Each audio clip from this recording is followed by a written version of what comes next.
Hace 30 años, Sadako Yamamura desapareció en las profundidades de un pozo, dejando tras de sí un silencio que nadie se atrevió a romper. Pero la muerte nunca es un refugio, y la maldición que dejó en vida ha viajado a través del tiempo, encontrando víctimas, abriendo cicatrices y reclamando almas.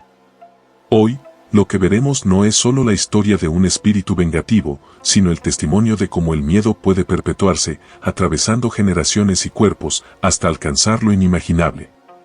Prepárense para adentrarse en la oscuridad de Ringu 2, donde cada sombra es un presagio y cada televisor un portal hacia el terror que nunca muere. Del fondo del pozo, tras décadas de silencio, el cuerpo de Sadako Yamamura es rescatado. Una figura marchita por el encierro, pero que aún guarda un secreto imposible. Que ella estuvo viva unos 30 años dentro de ese pozo. La línea del tiempo se quiebra y con ella la cordura de quienes intentan comprender lo incomprensible. Takashi Yamamura, su único pariente vivo, llega para reconocerla. Años de culpa por el suicidio de Shizuko, la madre de Sadako, se ciernen sobre él como un peso insoportable. Decide entregarla al mar, en un funeral que más que descanso parece un presagio, como si las aguas no engulleran un cuerpo, sino que liberaran una sombra. Mientras tanto, las autoridades buscan a Reiko Asakawa y a su hijo Yoichi. El eco de la tragedia ya los persigue. Ryuji Takayama, expareja de Reiko, y Koichi, el padre de la periodista, han muerto en circunstancias tan súbitas como inexplicables. La maldición no distingue sangre ni lazos. Solo devora. Mai Takano, discípula de Ryuji, se adentra en la grieta que él dejó abierta. En compañía de Okazaki, un periodista incrédulo, explora las huellas de la familia Asakawa. Entre cenizas encuentran una cinta quemada y una nota escrita con desesperación. El padre de Reiko había cargado con la condena para liberar a su nieto. Un sacrificio inútil, pues la maldición no busca víctimas, sino herederos. El sendero los lleva hacia Kanae Sabaguchi, una joven estudiante atrapada en el ciclo de horror. Ella ya ha visto el video. Entre lágrimas entrega su copia a Okazaki, suplicando que lo reproduzca y así cargar con su destino. Prométamelo. Te lo prometo. Confía en mí. Él promete, pero el miedo lo paraliza. Encierra la cinta bajo llave, como si un simple cajón pudiera detener a aquello que se alimenta del tiempo y de la fe. En un hospital psiquiátrico encuentran a Masami Kurahashi, la amiga de Tomoko, la primera víctima que conocimos. Masami está muda, quebrada, y vive rodeada de un terror visceral hacia las pantallas. El Dr. Kawahiri, obsesionado con las energías psíquicas, utiliza a la joven como un recipiente humano para contener el veneno espiritual de Sadako. Pero la oscuridad no puede ser contenida. Frente a pacientes y doctores, un televisor cobra vida y de su interior surge la figura distorsionada de Sadako.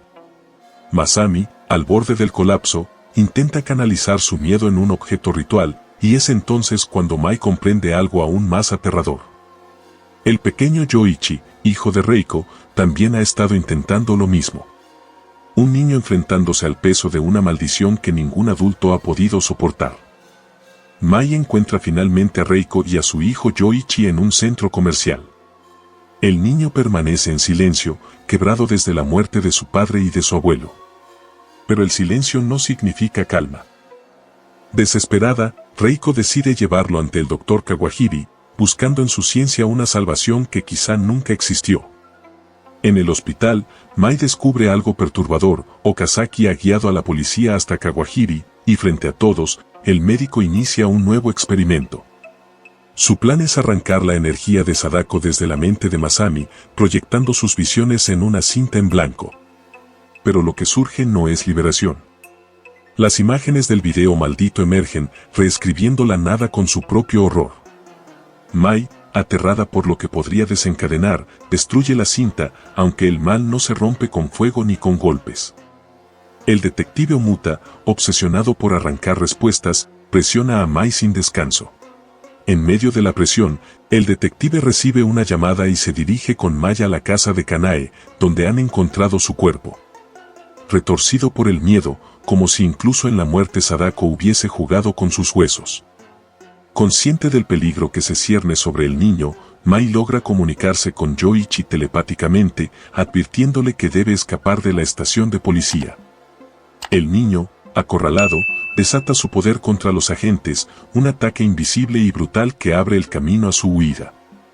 Reiko corre junto a él, pero el destino es implacable. En la fuga, un camión la embiste con violencia, arrancándola del mundo de los vivos ante los ojos de su hijo.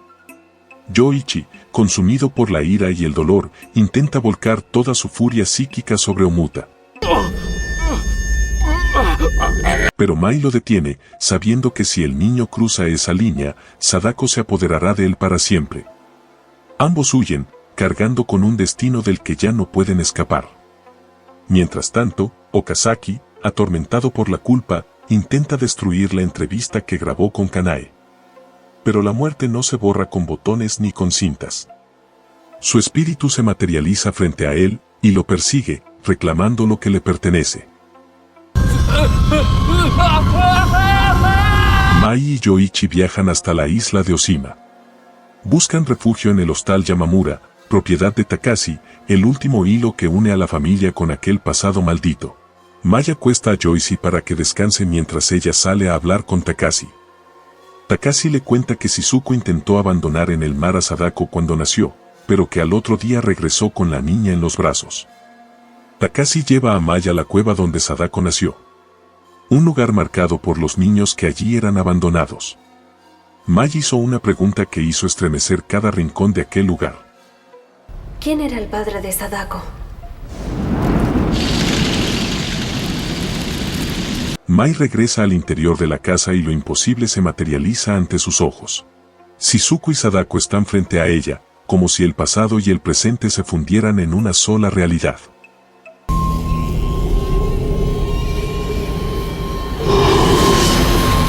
Mai va en busca de Joyce preocupada por su seguridad, pero se encuentra al niño en un rincón de la habitación con la vista perdida en el closet que parece guardar una oscura presencia en su interior. Esa noche, la tensión alcanza su punto más frágil. El doctor Kawahiri llega al hostal, observando con precisión clínica lo que ocurre con Yoichi. Su diagnóstico es tan terrible como ineludible. El resentimiento del niño por la muerte de su madre, sumado a las desgracias que se han acumulado como un eco maldito, han despertado en él un poder que ya no le pertenece. El eco de Sadako lo corrompe poco a poco. Y si no se detiene, terminará convertido en lo mismo que ella. Un receptáculo del odio. Kawahiri propone un exorcismo, similar al que intentó con Masami.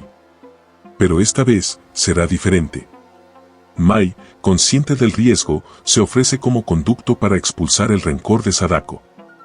El lugar elegido, una piscina, ya que el agua parece ser el único medio capaz de neutralizar esa energía. El experimento comienza, y pronto se desata el horror. La maldición demuestra una fuerza incontenible, materializando el ataúd de Sadako en medio del agua, emergiendo como un símbolo de todo lo que jamás debió regresar. El fantasma ataca con furia, envolviendo a todos en su venganza. Takashi, consumido por el arrepentimiento, se enfrenta al espectro de su sobrina, suplicando que tome su vida como pago, ofreciéndose como sacrificio para que su odio se calme. Pero la maldición no conoce perdón. Sadako lo reclama, y aún así, su rencor no se apaga. El fantasma arrastra también a Kawahiri y a su asistente, sumergiéndolos en la piscina, donde la electricidad los consume en un instante brutal. En medio del caos, Mai y Yoichi caen al agua. Y en ese descenso, ya no se encuentran en una piscina, sino en el pozo.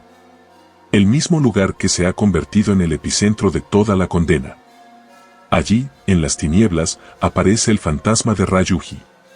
Su presencia no es un consuelo, sino un último sacrificio. Él destapa la boca del pozo y hace descender una cuerda, tendiéndoles una salida. Con firmeza, obliga a Yoichi a transferirle el miedo que lo corrompe, absorbiendo en su interior la oscuridad que ya casi lo devoraba. Ryuji resiste lo suficiente para liberarlo. Pero al final, es reclamado por esa misma oscuridad, hundiéndose en el abismo del que jamás regresará. Mai y Yoichi logran escapar, pero el precio ha sido demasiado alto. Lo único que queda es el silencio. Y el eco de Sadako, que nunca desaparece del todo. Mai, agotada pero decidida, comienza a escalar el pozo cargando a Yoichi en sus brazos. Cada movimiento es una lucha contra el peso de la maldición que amenaza con arrastrarlos a la oscuridad. Pero en las profundidades, nada queda dormido para siempre. El espectro de Sadako surge del abismo y trepa tras ellas, su presencia envolviendo las paredes húmedas con un frío que devora el aire. La alcanza, y con un grito desgarrador, le exige a Mai la verdad. ¿Por qué fuiste tú la única que se salvó? Mai guarda silencio. Y en ese vacío de respuesta, Sadako vuelve a caer al fondo del pozo, como si el mismo destino se negara a liberarla jamás. Mai continúa, escalando hasta que finalmente logra emerger en la superficie de la piscina. Ella y Yoichi, al fin, libres de la maldición. O al menos, eso quieren creer. Lejos de allí, la oscuridad sigue propagándose. En la oficina de noticias, dos colegas de Okazaki abren el cajón donde él había ocultado la cinta maldita. Hablan de su internamiento, sin sospechar que aquel objeto olvidado sigue siendo un portador de muerte. Mientras tanto, en el hospital psiquiátrico, una enfermera toma una fotografía de Okazaki en su habitación. Al revisar la imagen, un detalle aterrador la paraliza, algo imposible se refleja en la fotografía. Y en el mismo instante, Okazaki siente que no está solo.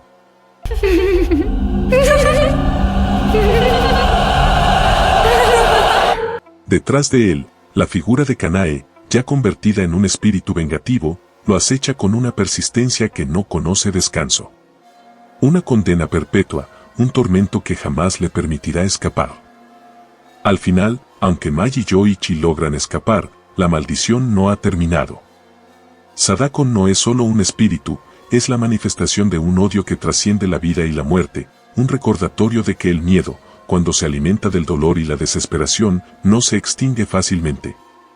Cada acto, cada error humano, cada intento de controlar lo imposible, solo sirve para fortalecer su presencia. Porque en el mundo de Sadako, la oscuridad no olvida, y la justicia que dicta es eterna y despiadada.